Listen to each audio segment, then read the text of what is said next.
The Canberra Chess Club, Club Championship 2023, Round 7, a dish served cold. I was in Sydney during the week, so I had to travel 3 hours to be at the tournament tonight.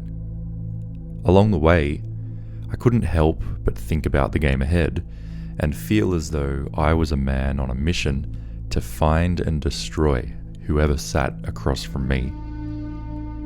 When I arrived and learned who my opponent was, my desire to crush him reached an electrifying height.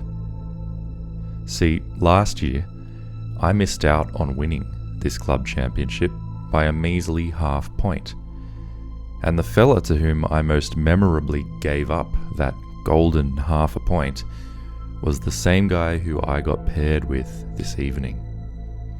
To see that last game that we played, in which I was winning but blew my chance, go back and watch the video entitled The Good, the Bad, and the Ugly, How I Fell Asleep at the Wheel, from last year's tournament playlist. But to see what happened when we had our rematch this evening, sit back, strap in, and get the popcorn, because as they say in the UFC, here we go. He opened with knight f3, staying flexible, and I copied him with knight f6. On bishop g2, I played d5, and on d4, I settled on e6, accepting that my light-squared bishop might not play a starring role, as is often the case for the light-squared bishop in queen's pawn openings. But I was happy to play with a solid structure and to be progressing towards the castling of my king and the sound development of my pieces. See, at this stage, I had no clue about how I would eventually drive a dagger through his heart, figuratively. But what I was completely focused on was making solid moves right here, right now, in this moment, on this turn, trusting that in the future, I'd find out that all my solid moves amassed to something special in the end. Let's see if and how that played out. He went bishop g2, naturally enough, preparing to castle, and I played c5, which is the most classic way for black to equalize against white in queen's pawn openings.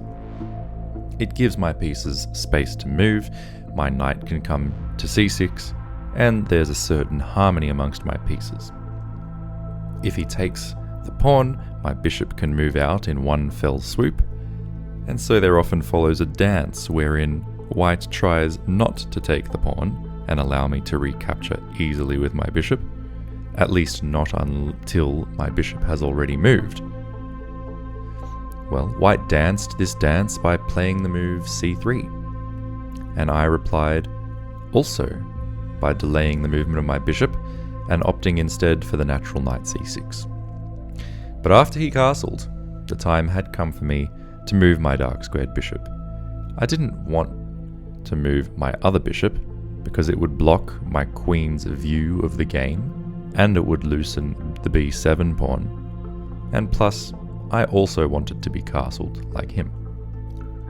So I played bishop e7, a restrained move, but a good move, preparing to castle, and taking the sting out of any ideas he might have had to pin my knight to my queen with bishop g5, because now he would only be pinning my knight to my bishop, which is clearly far less effective.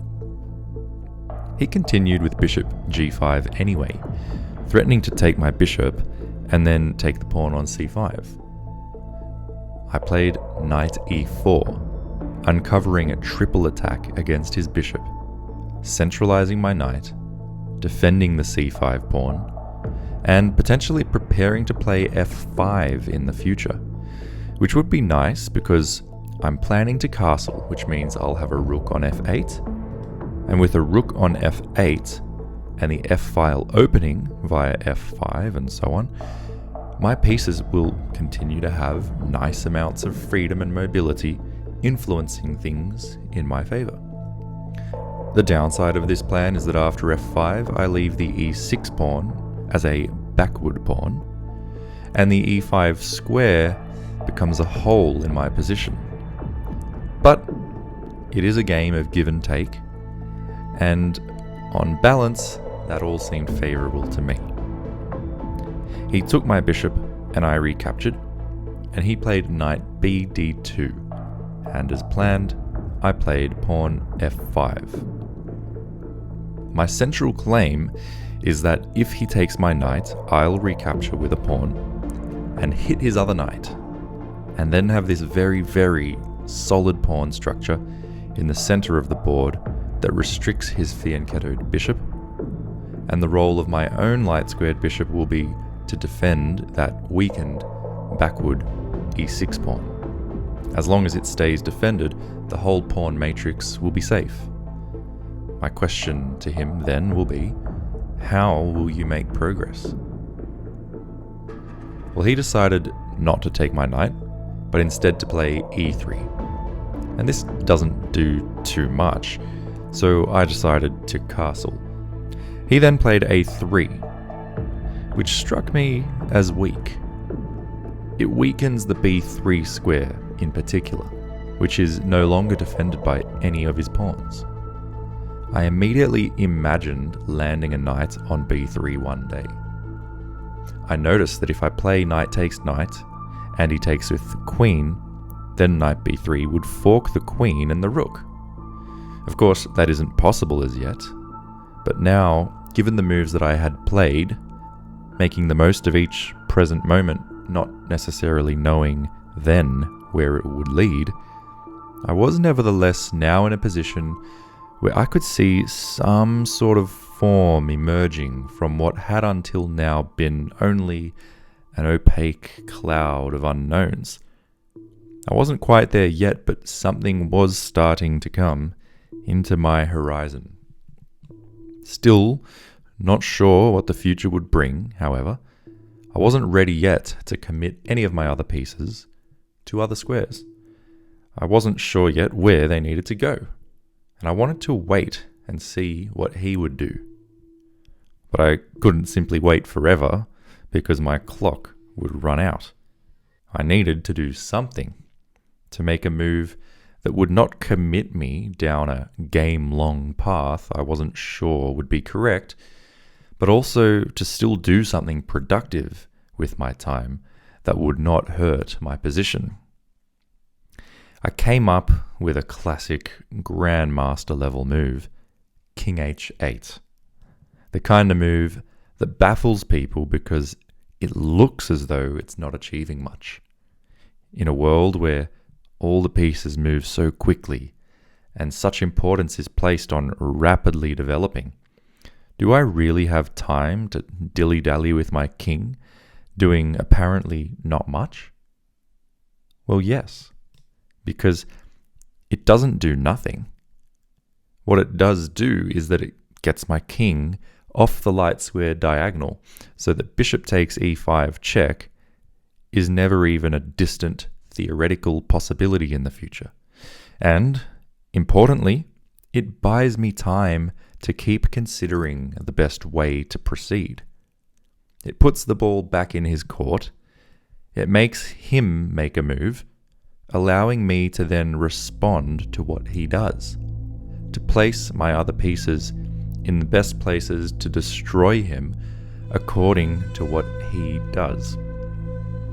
And what did he do?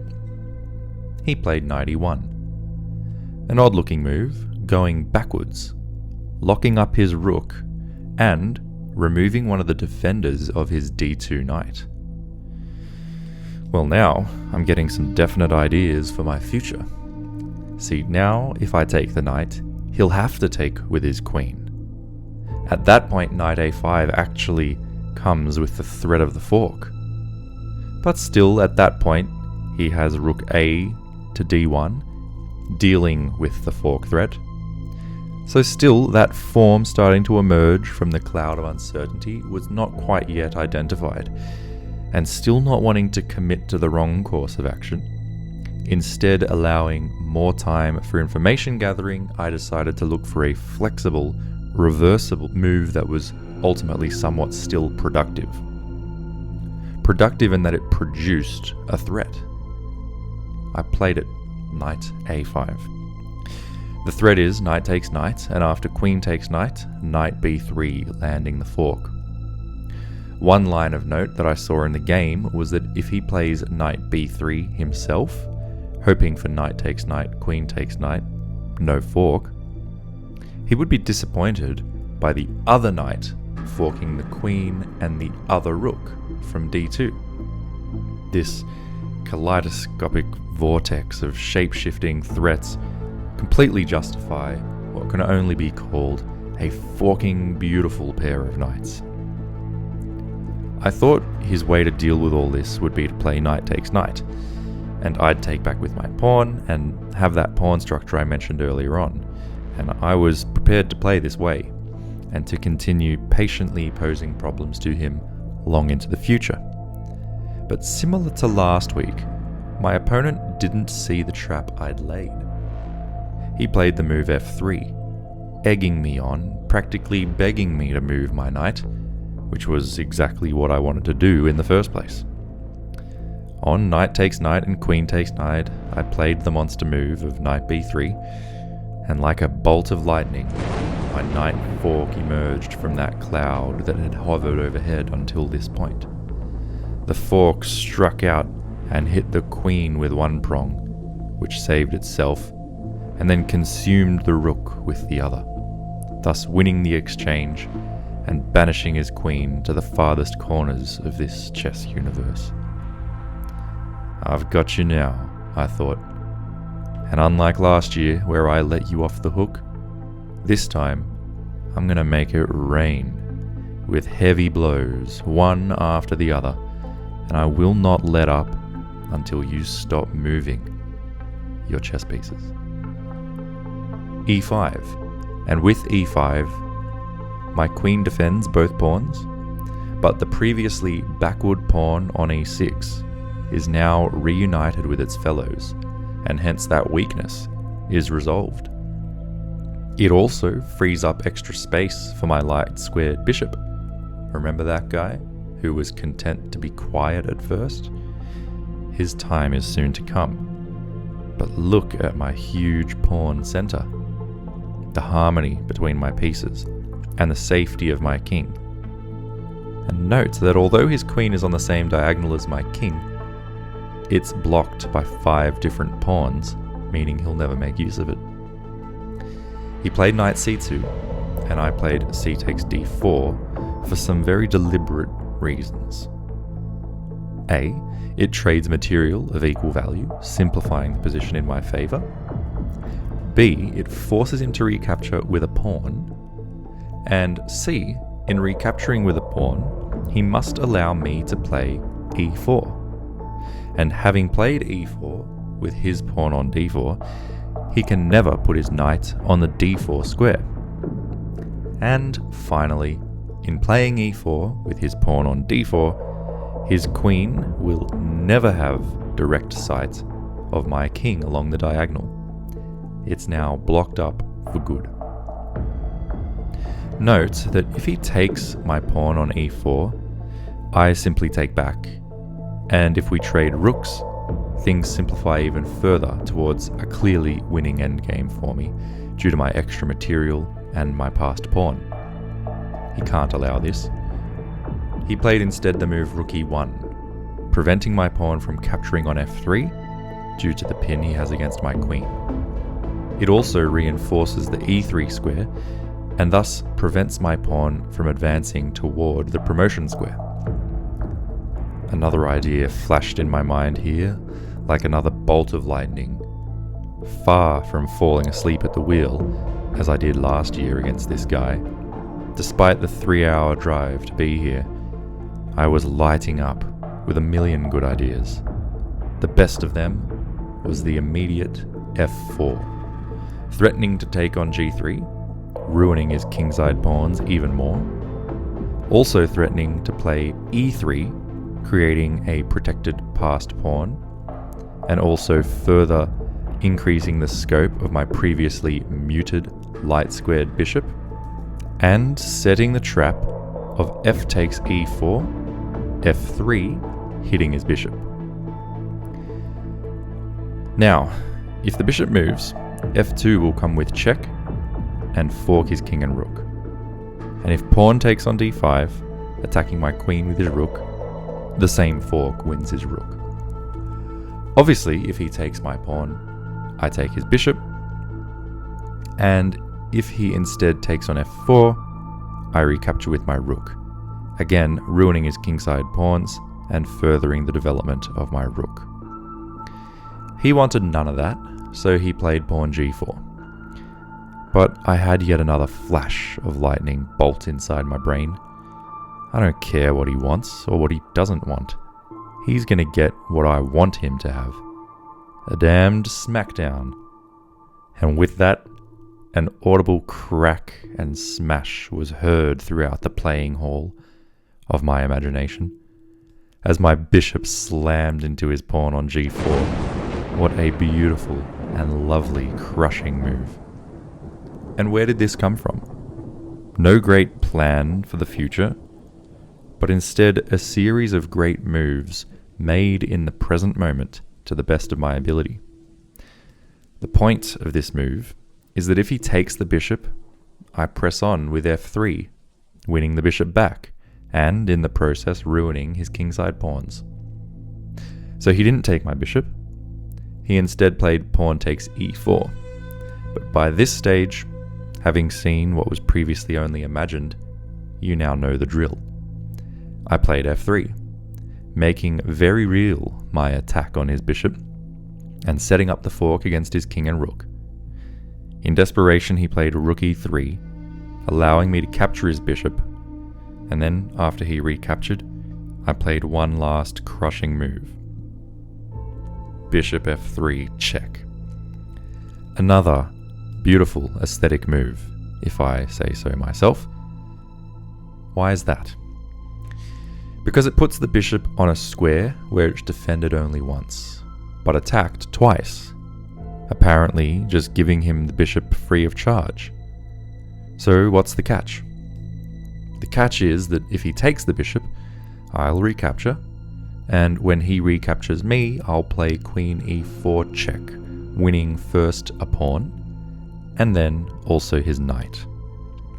And you can see here I would have an absolutely unopposed rook, which would obviously win the game eventually.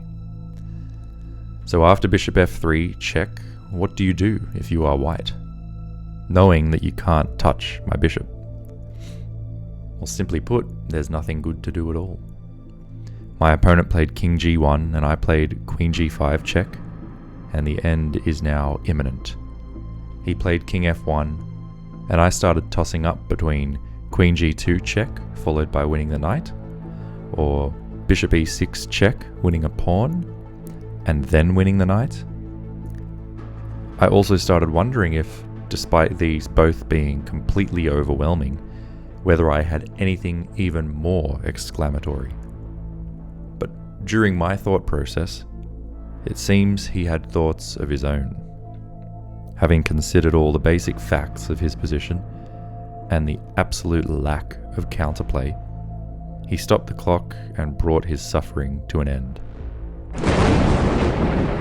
I want to say that whilst of course I was glad to win a nice game that featured some nice aesthetic moves and settle the score from last year where we drew, and whilst I talk like an aggressive assassin, I harbour absolutely no ill will at all against anyone that I play. I thanked my opponent for the game, as I always do, and as always, I meant it with real gratitude. I simply like the game of chess, and also like narrating it with dramatic commentary, to make it more appealing to a general audience. That said, I hope you liked this video, and if you have, please press the like button, consider sharing with your friends, and leave a comment with your thoughts. Lastly, make sure you press subscribe and hit the bell for notifications so that you don't miss the updates. Come back next week for round 8, the second last round of this year's Canberra Chess Club Championship, to find out what happens from here on in. Till then, take care of yourselves and others,